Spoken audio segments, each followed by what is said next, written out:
Assalamualaikum warahmatullahi wabarakatuh. Halo anak-anak semua, bagaimana kabarnya hari ini? Semoga selalu sehat walafiat ya. Hari ini kita akan belajar bab 1 lagi di pertemuan kedua ini tentang menelaah Quran Surat An-Nisa ayat 59 dan hadis tentang ketaatan.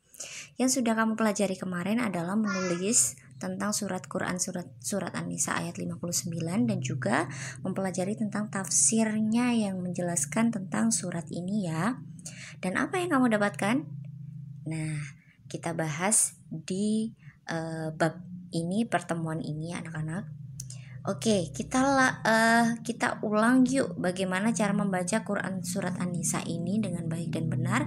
Tentunya harus disesuaikan dengan tajwid dan juga makhrajnya.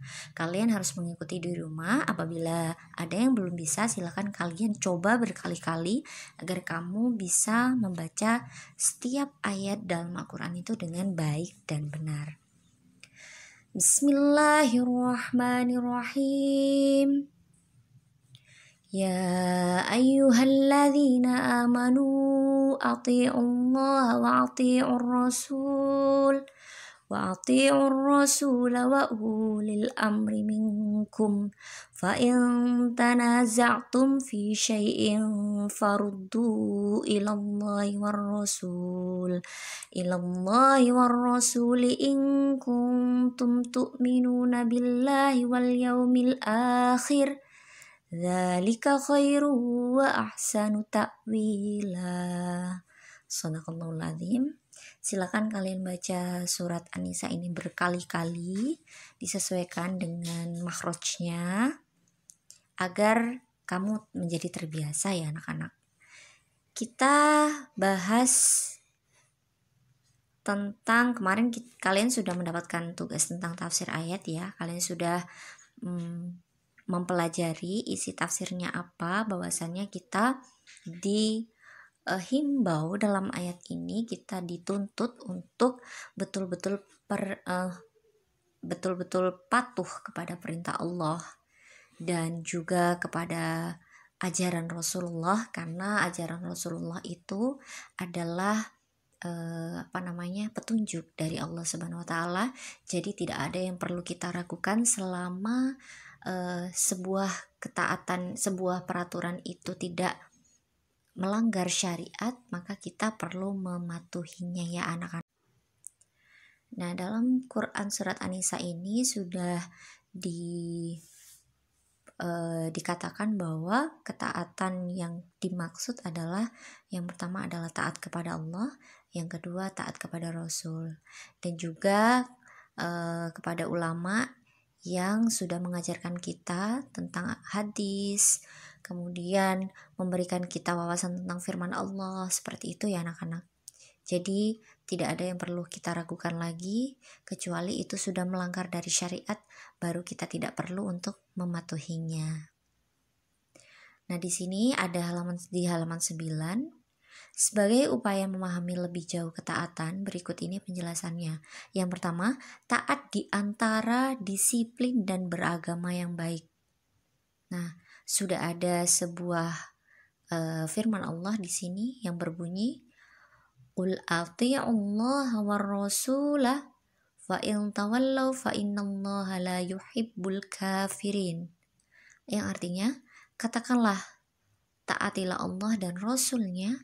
Jika kami berpaling, maka sesungguhnya Allah tidak menyukai orang-orang kafir. Quran surat Ali Imran ayat 32.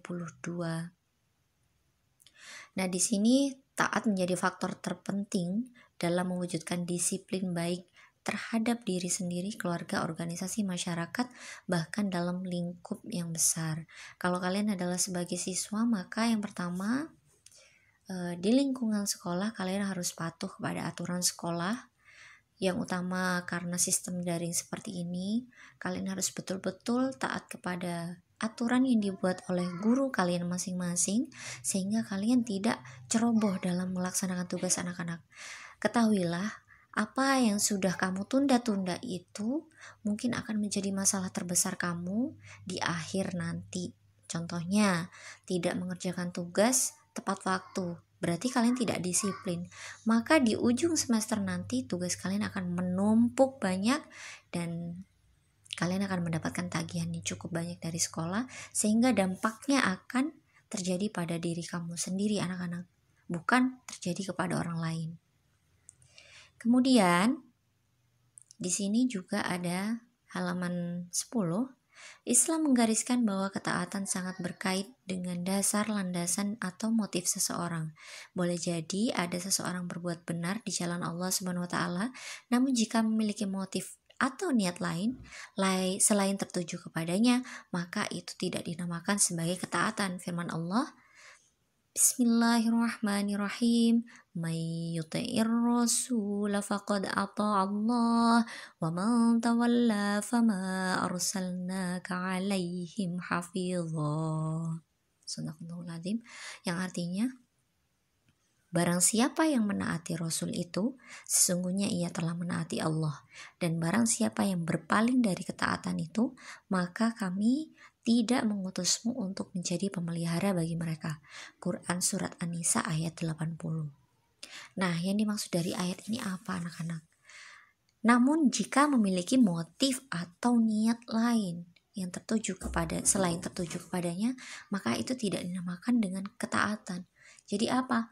Kita tahu riya ya, kegiatan apapun yang positif, yang apabila dilakukan atas dasar ingin dipuji oleh orang lain, maka kegiatan tersebut, ketaatan tersebut tidak akan berguna untuk kita, tidak akan berpahala juga. Semisal kamu melaksanakan sholat karena kamu takut dimarahi ibu, bukan takut mendapatkan dosa dari Allah, maka itu sudah berbeda anak-anak. Maka mulai sekarang rubahlah niat kalian dalam melaksanakan ibadah utamanya, niatkan dalam hati kalian karena Allah Ta'ala. Seperti itu. Karena kita harus takut kepada Allah yang pertama, walaupun kita disuruh oleh orang tua kita, tapi semata-mata semuanya hanya karena Allah. Mematuhi perintah Allah dan menjauhi larangannya juga karena Allah Subhanahu wa taala. Semoga kita bisa menerapkan hal ini, takut kepada Allah, ingin mendapatkan pahala dari Allah dalam kehidupan kita sehari-hari tentunya. Tidak hanya sewaktu-waktu saja. Lanjut, taat kepada ulil amri. Setiap orang beriman harus menaati Allah Subhanahu wa taala dan Rasul, dan kepada para pemegang kekuasaan ulil amri, demi terciptanya kemaslahatan bersama, semua itu agar tercapai kesempurnaan pelaksanaan amanat dan hukum yang seadil-adilnya, baik dalam urusan dan kepentingan duniawi maupun di akhirat. Nah, taat kepada ulil amri atau penguasa. Dalam kondisi kita sekarang adalah pandemi COVID-19, terdapat sebuah aturan-aturan yang mungkin banyak masyarakat mengeluh akan aturan tersebut, tetapi anak-anak, aturan ini dibuat agar kita senantiasa tidak menjadi salah satu yang terkena penyakit COVID ini, dan semoga kita dijauhkan dan selalu berada dalam lindungan Allah dan yang sehat walafiat setiap harinya. Begitu juga dengan keluarga kita setiap hari, semoga tidak ada yang terkena COVID-19. Maka anak-anak, dari semua aturan-aturan yang dibuat oleh pemerintah pusat maupun pemerintah daerah, kita harus patuh, utamanya melaksanakan protokol kesehatan dalam kondisi kita pandemi ini. Semuanya dilakukan demi kita dan juga demi orang-orang di sekitar kita, agar kita tidak terkena COVID-19. Nah, itu di fase kita sekarang anak-anak. Dan juga aturan-aturan lainnya yang memaslahatkan umat, kita juga harus mematuhinya. Nah, di sini ada kisah. Kalian bisa membaca sendiri pada halaman 11. Dibuka ya anak-anak PDF-nya. Jadi saya tidak bisa menjelaskan begitu real di sini. Dan apa yang saya jelaskan kali ini semoga bermanfaat untuk kalian, sedikit atau banyak. Jangan jadikan ilmu itu hanya berhenti di kamu saja sekilas saat ini, tapi terapkanlah dalam kehidupan sehari-hari terkait dengan ketaatan utamanya. Kita siapa sih? Kita hanyalah manusia biasa yang hidupnya cuma sementara di dunia ini. Kita bisa kapan saja mati, dipanggil oleh Allah, Dan seharusnya dalam kehidupan sehari-hari kita mengingat itu, mengingat kematian yang akan datang kepada kita kapanpun dan tanpa pemberitahuan tentunya. Maka dari itu anak-anak, taatlah kepada Allah, patuhilah apa yang sudah diajarkan oleh Rasulullah, dijalani. Sekecil apapun ibadah yang kalian lakukan akan berbuah pahala. Jadi lakukan semua ibadah itu karena Allah Subhanahu wa taala. Oke, tugas dari saya selanjutnya adalah menghafal ayat.